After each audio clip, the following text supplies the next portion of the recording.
கல்யாணம் பண்ணாம தம்பிக்கு ஃபர்ஸ்ட் கல்யாணம் பண்றாங்க? பிள்ளைக்கு ஏதாவது பிரச்சனையா? கியூரியஸா இருக்கு, சொல்லுங்கன்னு கேக்குறீங்க.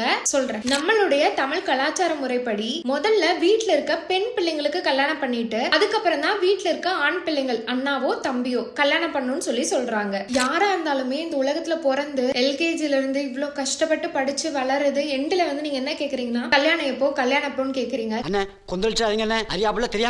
கல்யாணத்துக்காக மட்டுமே நம்ம பிறந்து வளர்க்கப்படுறது இல்லைங்க. எங்க அப்பா அவர் கஷ்டப்பட்டு சம்பாரிச்ச காசுல பெண் பிள்ளைன்னு பார்க்காம என்ன கஷ்டப்பட்டு படிக்க வச்சாரு. எவ்வளவோ பேர்த்த எதிர்த்து தான் நான் படிச்சிருக்கேன். யாருமே நான் நம்பாத டைம்ல எங்க அப்பா என்ன நம்பி படிக்க வச்சாரு. இப்போ என்னுடைய ஃபோக்கஸ் ரொம்ப சிம்பிள். நான் என்னுடைய சொந்த கால்ல நிக்கணும். எனக்காக எங்க அப்பா வந்து எவ்வளவோ சாக்ரிஃபைஸ் பண்ணிருக்காரு. அவங்க வாய் விட்டு கேட்கலனாலும் அவங்களுக்கு ஏதோ ஒரு ஹெல்ப் பண்ணணும்னு சொல்லிட்டு என்னால முடிஞ்சதை நான் ட்ரை பண்ணிட்டு இருக்கேன். என் தம்பிக்கு அவனுக்கு பிடிச்ச மாதிரி ஒரு வரன் அமைஞ்சது. அவன் கல்யாணம் பண்ணிட்டான். அவனுக்காக நான் ரொம்ப சந்தோஷப்படுறேன். மேரேஜ் அப்படிங்கிறது ஒரு போட்டி கிடையாது. இவங்களுக்கு அப்புறம் நம்ம பண்ணோம், அவங்களுக்கு அப்புறம் நம்ம பண்ணோம் அப்படிங்கிற போட்டி கிடையாது. இது வந்து ஒருத்தவங்களோட பர்சனல் டெசிஷன். சொசைட்டிக்காக இவங்க கேக்குறாங்க, அவங்க என்ன நினைப்பாங்கிறதுக்காக நீங்க சொல்ற குறிப்பிட்ட ஏஜ்க்குள்ள அந்த டைம்குள்ள பண்ணணும்னு சொல்லி நான் எப்பவும் பண்ண மாட்டேன். பொட்ட பிள்ளைங்களா பிறந்துட்டா கல்யாணம் பண்ணி கொடுக்கறது தான் அப்பா அம்மாக்கு பெருமைன்னு கிடையாது. பொட்ட பிள்ளைங்க ஏதோ ஒன்று சாதிக்கிறதும் அப்பா அம்மாக்கு பெருமை தான், குடும்பத்துக்கு பெருமை சேர்க்கும். ட்ரஸ்ட் மீ, நம்ம பாரம்பரியம் வந்து நம்மளை எப்பவுமே வழி நடத்தணுமே தவிர நம்மள கண்ட்ரோல் பண்ணக்கூடாது. இதை வந்துட்டு நிறைய பேர் ரூடா கேட்டாங்க. ஆனா சிலர் வந்து ரொம்ப கியூட்டா கேட்டிருந்தீங்க. அக்கா ப்ளீஸ் சொல்லுங்க,